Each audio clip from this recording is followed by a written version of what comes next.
नमस्कार, आप सभी का स्वागत है।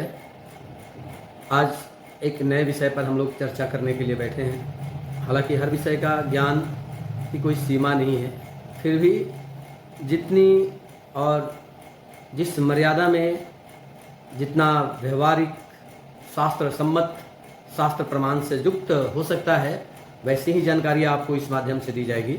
आज हम सब लोग चर्चा का विषय रखे हैं गुप्त नवरात्रि। गुप्त नवरात्रि जो आषाढ़ शुक्ल पक्ष प्रतिपदा से प्रारंभ कर नवमी पर्यंत यह व्रत होता है, इस संदर्भ में हम चर्चा करेंगे।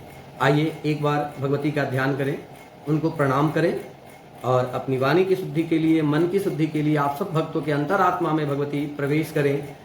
इस भाव को लेकर एक बार भगवती को नमस्कार करें, प्रणाम करें। बंधु कांचन निभम रुचिराक्षमालां पासां कुशौ च वरदां निज बाहुदण्डे बिभ्राणमिन्दु सकलाभरणं त्रिनेत्रं मरदाम्बिके समनिशां वपुराश्रयामि। ओम भगवत्यै नमः। श्री जगदम्बा दिव्यै नमः। भगवती तो शक्ति स्वरूपा ही है, शक्ति ही है, इनके बिना तो संसार सौम्य है। भगवती की प्रशंसा और भगवती के चरण में जाकर स्वामी पाद शंकराचार्य जी तो कहते भी हैं कि चिता भस्मा लेपो गरलमसनम दिक्पटधरो जटाधारी कंठे भुजगपतिहारी पशुपति कपाली भूतेशो भजत जगदीशैक पदवीं भवानीम। तथा तो इतना कहते हैं कि हे भगवती, आपके साथ भगवान का पानी ग्रहण संस्कार हुआ, जिसके फलस्वरूप आप जगदीश्वरी हो, इसीलिए भगवान जगदीश बन गए। अर्थात शक्ति ही सर्वस्व है, शक्ति ही पूरे ब्रह्म की नियंता है। यही पुरुष स्त्री चराचर जगत की स्वामिनी है, पालिका है, और उन्हीं को समर्पित नवरात्र है। वर्ष में मूलतः 4 नवरात्र आते हैं, जिसमें प्रधानतया हम लोग 2 नवरात्र सामान्य रूप से करते हैं। एक आश्विन शुक्ल पक्ष का नवरात्र, जिसे हम शारदीय नवरात्र कहते हैं। एक आपका चैत्र शुक्ल पक्ष यह नवरात्र, जिसे हम बासंतोत्सव को उपलक्ष्य में मनाते हैं। यह 2 नवरात्र सामान्यतः तो प्रचलन में है और सबके लिए है, लेकिन 2 विशिष्ट नवरात्र कहलाते हैं, जिसे हम गुप्त नवरात्र के नाम से जानते हैं। इसमें एक है आषाढ़ जो नवरात्र अब आने वाला है, कल ही से वह नवरात्र प्रारंभ होगा, कल यानी आषाढ़ शुक्ल पक्ष प्रतिपदा। आज हम लोग अमावस्या को यह वीडियो बना रहे हैं, है ना। और एक माघ में। तो आइए अब इस नवरात्र की हम चर्चा करें कि यह नवरात्र विशिष्ट क्यों है। पहली बात कि यह नवरात्र अपने मन को इस संसार से हटाकर, है ना, सार्वजनिक भक्ति से हटाकर, सार्वजनिक विषयों से हटाकर भगवती से जुड़ना, अपने अंतर आत्मा की शुद्धि के लिए परमात्मा से, परमेश्वरी से जुड़ना और उनकी साधना में लगना। अर्थात आप यह सांसारिक वस्तुओं की इच्छा न कर केवल भगवती की इच्छा करना, जन कल्याण के लिए, दूसरों के कल्याण के लिए, विशिष्ट शक्ति प्राप्त करने के लिए इस नवरात्र में साधना का विधान है। इस नवरात्र को आप शरीर की शुद्धि, मन की शुद्धि, अन्न की शुद्धि इत्यादि के लिए भी आप करते हैं। यह गुप्त इसलिए रखा गया क्योंकि जनमानस में इसका प्रचार कम किया गया। अर्थात आप इसको पहले तो तंत्र या तांत्रिक विधि, तंत्र माध्यम से लोग इसमें जुड़ते थे, जो विशिष्ट तांत्रिक होते हैं, जैसे कामरूप कामाख्या इत्यादि में, या जो भक्ति का 2 कुल है, श्री कुल और काली कुल। तो विशेषतः काली कुल से युक्त जो भक्त हैं, वह अपने अंदर के चैतन्य शक्ति को जगाने के लिए, अपने अंदर भगवती की परम भक्ति को प्राप्त करने के लिए इस नवरात्रा को एकांत में बैठकर, है ना, जनमानस से दूर होकर और भगवती से केवल जुड़कर किया जाता है। इसीलिए यह गुप्त है। गुप्त क्यों कहा गया और समझना है कि जैसे बीज गुप्त है और बीज का व्याख्या विस्तार जो होता है, वैसे ही यह नवरात्र गुप्त विधियों से किया जाता है।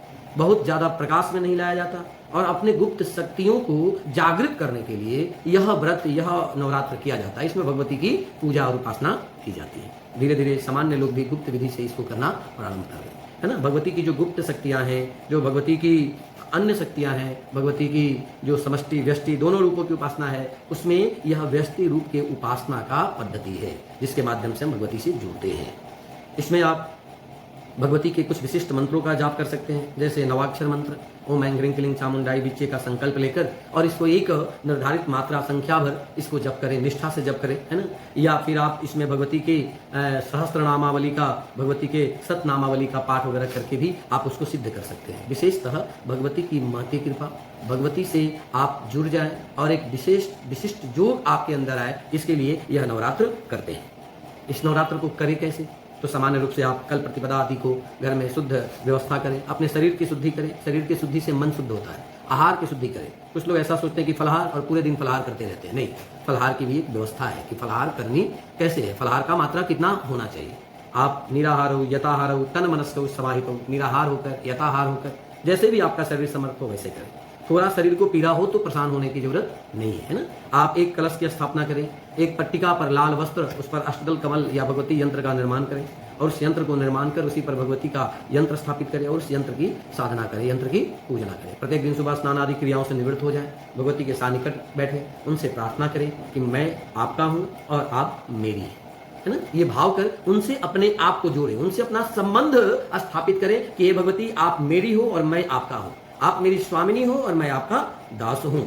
ऐसे कर भगवती की सेवा करें, उनको जो भी आप भक्ष्य भोग हो सकता है उसको निवेदित करें। खास तौर पर आंवले का भोग, हलवा का भोग, केरा का भोग है ना, खीर का भोग, इन वस्तुओं का भोग भगवती को निवेदित करें। उनको निवेदित कर प्रणाम करें, धूप दीप दिखाएं, लाल कपड़े का बत्ती प्रज्वलित करें और शुद्ध घी में बत्ती जलाएं, ये ज्यादा बेहतर होगा है ना। और जलाने के बाद आप लाल कपड़े का बत्ती प्रज्वलित करें और शुद्ध घी में बत्ती जलाएं, ये ज्यादा बेहतर होगा है ना। और जलाने के बाद आप पूरे दिन मौन धारण करें, अनावश्यक वार्तालाप न करें, झूठ न बोलें, संयम में रहें, शरीर की शुद्धि तो अवश्य ही रखें, बाजार वगैरह जाने से बचें, घर में ही बैठे है ना।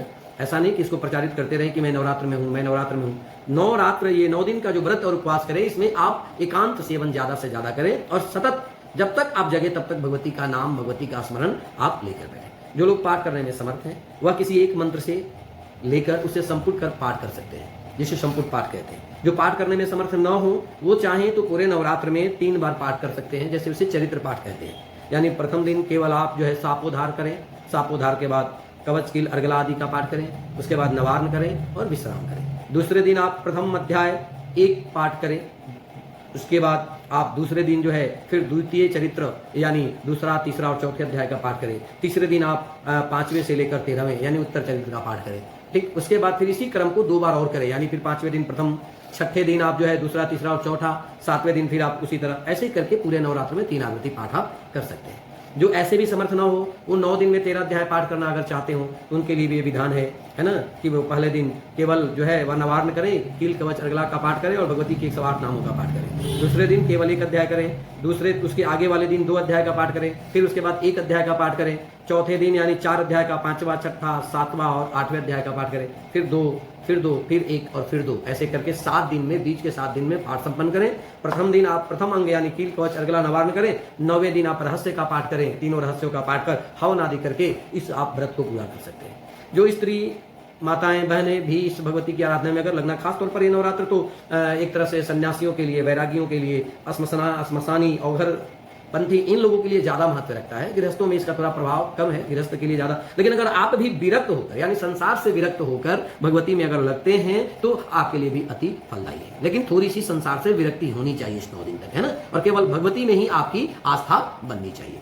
फलाहार भी एक मर्यादा में ले, प्रयास करें सूर्यास्त के पहले 1 बार ही फलाहार और जल का पान करें, बार बार लेने का प्रयास न करें। ऐसा नहीं कि सुबह काजू, फिर दोपहर में हलवा, शाम में फिर मखाना, दिन भर जब आप ऐसे खाते ही रहेंगे तो फलाहार की मर्यादा नहीं है। फलाहार को भी मर्यादित तरीका से 1 से 2 बार ही सूर्यास्त के पहले लेने का प्रयास करें। गोधली बेला में भगवती को धूप दीप दिखाएं, आरती करें, भोग लगाएं, फिर सोने के पहले भी 1 बार भगवती को प्रणाम नमस्कार करें और ऐसे करके आप कर सकते हैं। जो व्यक्ति केवल फलाहार पर करे, व्रत ही रखना चाहते हैं, उनके लिए कलश स्थापन वगैरह की बहुत आवश्यकता नहीं है। वह प्रतिपदा से आरंभ कर 9वीं तक व्रत करें और 10वीं को पारण करें है ना। कुछ लोग दुग्ध पे भी रहकर इस व्रत को करते हैं, तो ऐसे आप इस व्रत को करें तो आपके शरीर की तो शुद्धि होगी ही, और रोगों पर, जैसे आप किसी गंभीर रोग से ग्रसित है, मान लीजिए कोई व्यक्ति संक्रमित रोग, कर्क रोग आदि से ग्रसित है, कोई व्यक्ति भूत प्रेत आदि बाधाओं से ग्रसित है, उनके लिए यह परम उपयोगी समय है। जैसे अगर किसी के यहाँ भूत बाधा है, जमीन मकान में प्रेत बाधा है, कुल में पितृदोष लगा है, वैसे लोग दुर्गा सप्तशती के 12वें अध्याय का 19 श्लोक संख्या 19 है ना, श्लोक संख्या से संपुट कर चंडी का पाठ करें।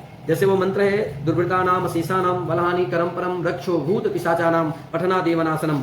इस मंत्र के आगे ओम क्लींग लगाएं, पीछे क्लींग ओम लगाएं और ये मंत्र तैयार कर इससे संपूर्ण पाठ कराएंगे तो अवश्य ही आपके परिवार में उत्पन्न समस्त भूत बाधा, प्रेत बाधा, पिशाच बाधा, दुर्बुद्धि का नाश होता है। अगर परिवार में कोई सदस्य दुर्बुद्धि से युक्त हो, उसमें कुप्रवृत्तियां आ गई हो, तो आप अवश्य ही अगर ऐसे करते हैं इससे तो आपका ये कल्याण होगा और आपकी मनोकामनाएं अवश्य पूर्ण होगी। अगर कोई व्यक्ति बहुत रोगों से ग्रसित हो गया है, बालारिष्ट छोटे बालकों को पीड़ा हो, वह बड़े परेशान हो रहे हो, तो उनके लिए भी आप जो है सो कात्यायनी महामाये है ना, या फिर आप सर्वा बाधा सुघोरा सुवेदना व्यर्थितो विवाह स्मरणम ममई तच्चरितम नरो मुच्चेत संकटात्। इस मंत्र से संपुट करेंगे तो जीवन के समस्त संकट दूर हो जाएंगे, कोई भी संकट आपके जीवन में नहीं रहेगा। और आप सर्वित आपका कल्याण होगा, है ना। तो इस तरह से खास तौर पर प्रेत शांति के लिए, तांत्रिक उपद्रवों को नाश करने के लिए इस समय भगवती के शरण में जाना अति उपयोगी होता है। और आप श्रद्धा से हम आप सबों को अपनी ओर से शुभकामना, आशीर्वाद और भगवती से प्रार्थना करते हैं कि जगदम्बा देवी आप सब पर अपनी कृपा करें और आपका सर्वस्व